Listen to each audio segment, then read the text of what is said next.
When Russia invaded in 2022, Ukraine wasn't concerned with victory. It was only focused on survival. In fact, the very idea of Ukraine being able to win a war with Russia would have sounded ludicrous at the time. But times have changed. Ukraine has grown far stronger than anyone might have imagined, while once mighty Russia has proven to be far more incompetent than expected. Now, a Ukrainian victory seems less like a fantasy and more like a probability. What's more, Kyiv has a plan to win this war as soon as 2026. It's a two-part plan with two core objectives. The first is survival. Ukraine cannot win this war if it's not in it. It has to be able to survive long enough to orchestrate its offensives and deal the type of damage that will force the Kremlin to concede. For that, it must ensure it can continue withstanding Russia's immense aerial attacks, involving hundreds of drones and dozens of missiles fired at the nation on a near-nightly basis. As Russia's drone production ramps up, these attacks are only going to intensify, and Russia is already capable of launching swarms and salvos that are said to be 10 times larger than those of previous years. Even with its extraordinary air defenses, capable of taking up to 80% of Russia's drones on a consistent basis, Ukraine simply isn't able to stop them all. Some will inevitably find a way to sneak through and strike their targets, and in recent times, those targets tend to primarily include important pieces of Ukrainian energy infrastructure. Just as Ukraine has used its drones and missiles to target oil infrastructure across Russia, the Kremlin has attempted to pursue a similar strategy, cutting off heat and power to countless civilian homes and important industries. The attacks have taken a toll. Ukraine has lost an estimated 60% of its natural gas production capacity, elevating its energy import bills. Private energy companies are also struggling beneath the sheer weight of Russian attacks. Facilities that might have been hit by just a couple of drones in 2023 and 2024 are now being struck by more, suffering greater damage that takes more time, money and resources to repair. But Ukraine has multiple plans in place to address this, as its president, Volodymyr Zelensky, revealed in October 2025. We have Plan A and Plan B. Under Plan B, if there is, for example, a strong attack on all gas infrastructure, we understand that we have imports then. We know the volume and cost of the necessary imports. This is Plan B. Plan A is when we rely more on our own production.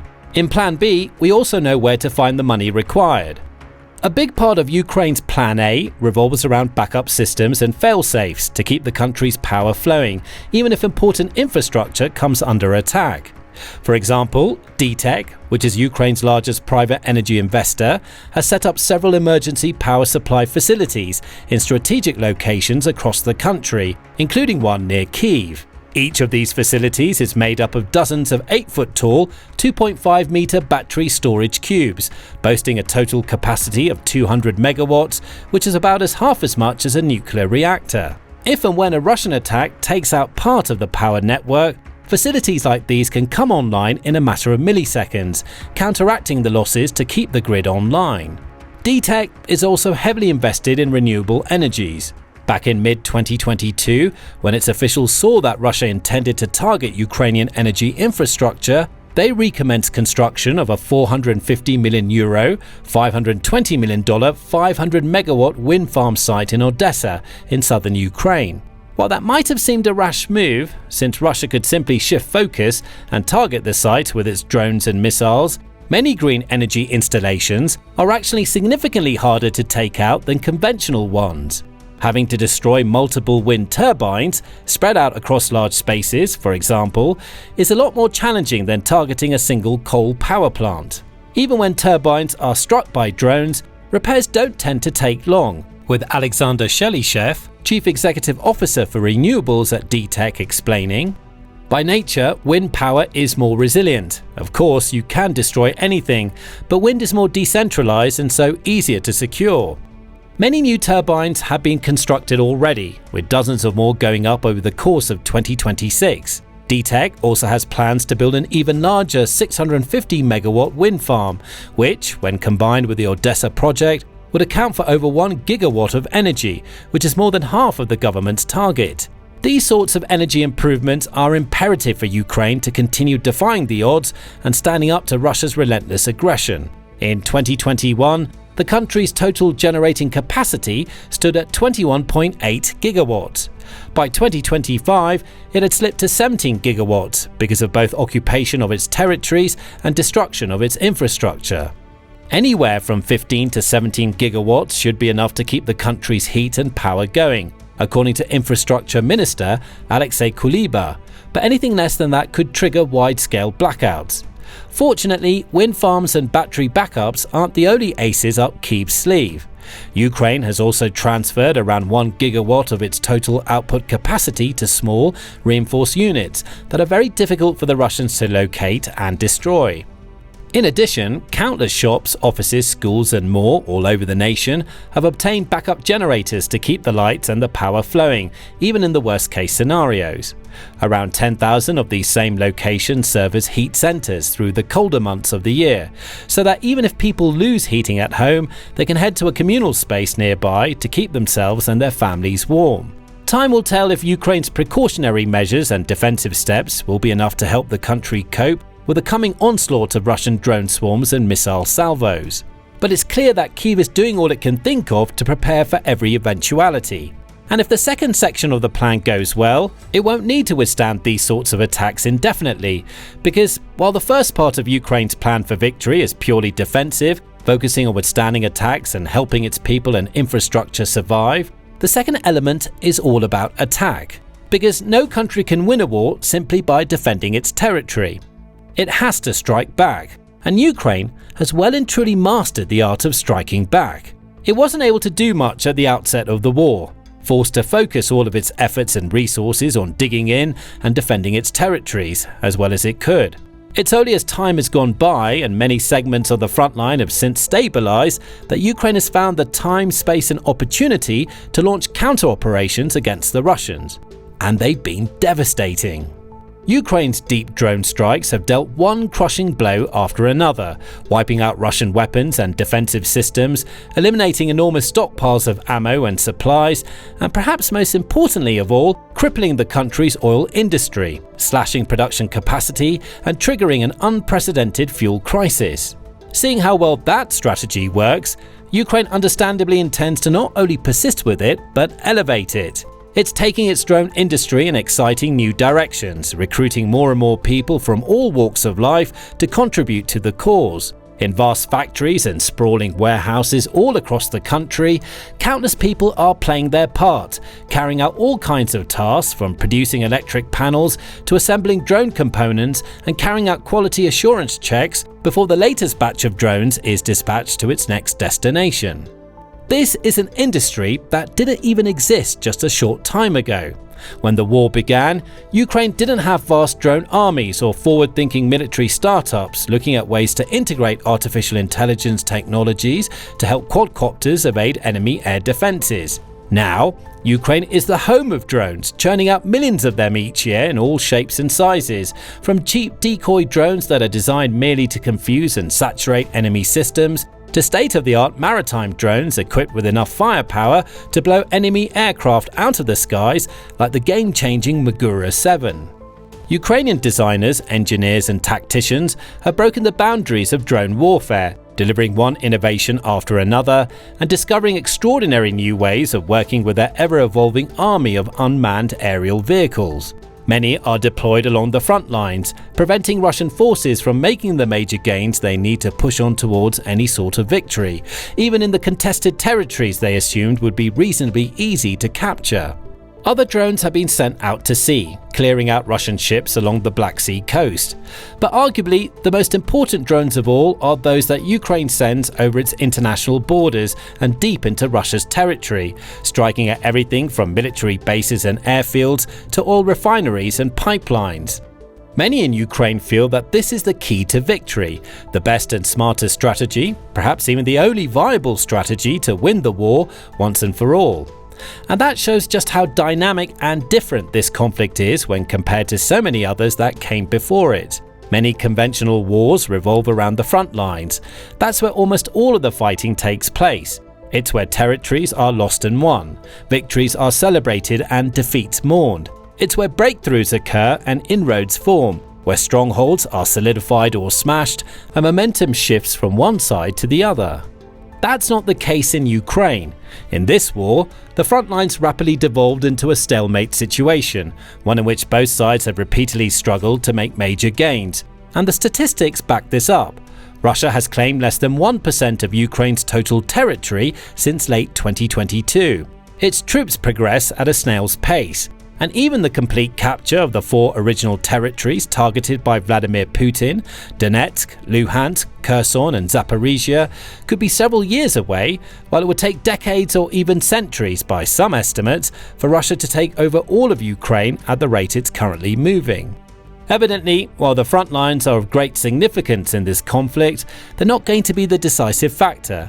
They're not where this war will be won or lost. Instead, the conflict will almost inevitably come down to which side can afford to keep it going the longest. That in turn will depend on how much economic and political pressure built up on both sides. And it's up to Ukraine to ensure it causes as many problems for Russia at the fastest possible rate to ramp up those pressure levels and drag Putin to the negotiating table once and for all.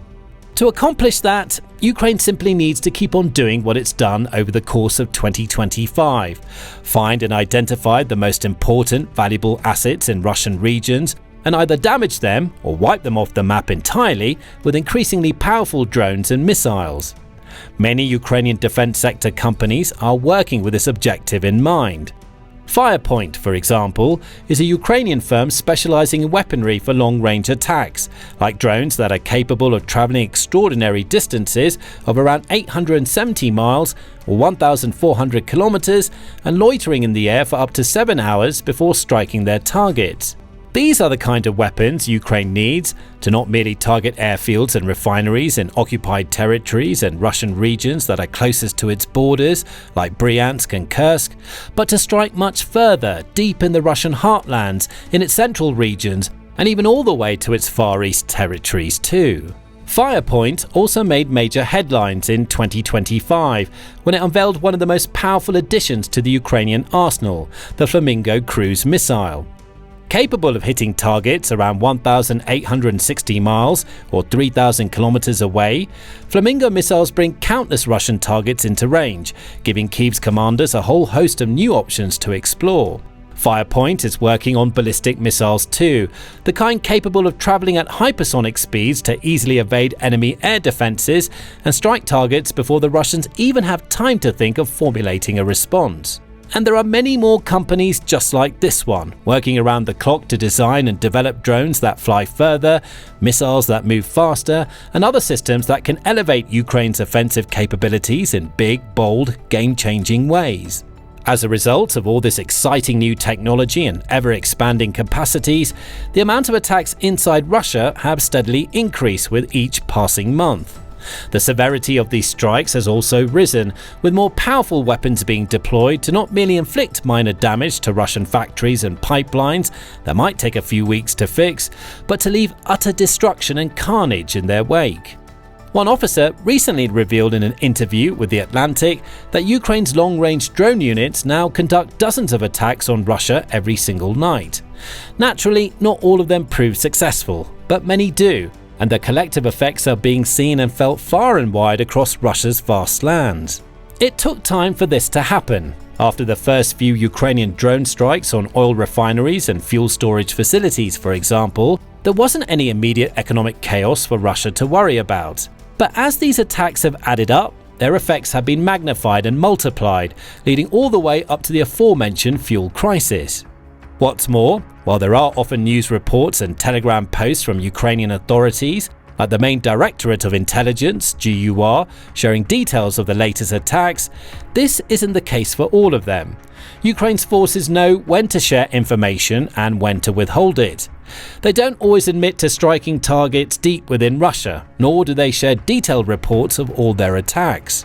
Many also take place in remote, obscure locations, far from urban centres and civilian populations, with nobody around to hold up their smartphones and film the fires and explosions to share online. The Russian authorities, too, put a lot of effort into concealing such strikes and minimising any reports of damage or destruction, both from their own people and the wider world. But it's not because we don't hear about these attacks, they're not happening. And the Ukrainian armed forces do everything they can to keep close tabs on every target, assessing the damage of their attacks and learning lessons to take forward into future strikes. They constantly strive to improve the lethality of their aerial assaults and make the most of every single resource at their disposal, unlike Russia, which never seems to learn from its mistakes and instead persists with the same tired tactics again and again, suffering catastrophic losses in the process. This is just one of the ways in which Ukraine is gaining an edge in the conflict. While Russia wastes its resources and stubbornly repeats errors of the past, Ukraine never settles for anything less than the best. Its commanders and intelligence operatives are constantly fine-tuning their strategies and seeking new high-priority targets, from airports and weapon factories to depots and more, in order to hit the Kremlin where it hurts the most: the economy. As one Ukrainian officer explained to The Atlantic, Russia can sustain extremely high levels of casualties and losses in human lives. They don't care about people's lives. However, it's painful for them to lose money, so naturally, we need to reduce the amount of money available for them. It truly is as simple as that. If Ukraine can strike enough valuable pieces of Russian infrastructure, the cost should eventually spiral beyond the Kremlin's control. That's why the oil industry has proven such a popular target for Ukrainian drones. And it's why Ukraine's forces also seek to wipe out enemy air defenses like radars and missile systems, so the drones have even easier access and clear uninterrupted pathways to their targets. It's a strategy that's already functioning, and the list of targets grow longer by the day. Between August and October of 2025 alone, 16 Russian refineries were hit with drones. These include facilities in numerous cities and regions, including Samara, Volgograd, Sochi and Ryazan. Pumping stations, pipelines and oil terminals too have been taken out, and Russia's oil exports have plummeted to their lowest ever levels as a direct result. Russian people and businesses too are running out of fuel with every passing day, and the Kremlin is already scrambling, banning the export of refined oil products, while gas stations from east to west are forced to shut their doors. Now, just imagine how much worse this situation could become when more powerful Ukrainian drones and missiles bombard even more of Russia's refineries and other pieces of infrastructure, when even locations hundreds of miles away are no longer safe, when the damage dealt is even more massive than before. To make matters worse for Russia, and better for Ukraine, many European allies are backing this strategy. Germany has pledged over $10 billion in support for Ukraine, with a large part of that money being used for drone manufacture. Sweden has promised $7.4 billion too, while the European Union's $7 billion Drone Alliance project will also benefit Ukraine, as more drones and drone defense systems are designed and deployed along Europe's eastern flank. Ukraine and Europe are also joining forces to attack Russia's so-called shadow fleet, made up of oil tankers that continue to flout sanctions and bend the rules, carrying illicit oil to countries across the globe. Sweden, Germany and Denmark have all announced plans to more strictly monitor and verify the identities of these ships and sanction those that are found to be breaking the law.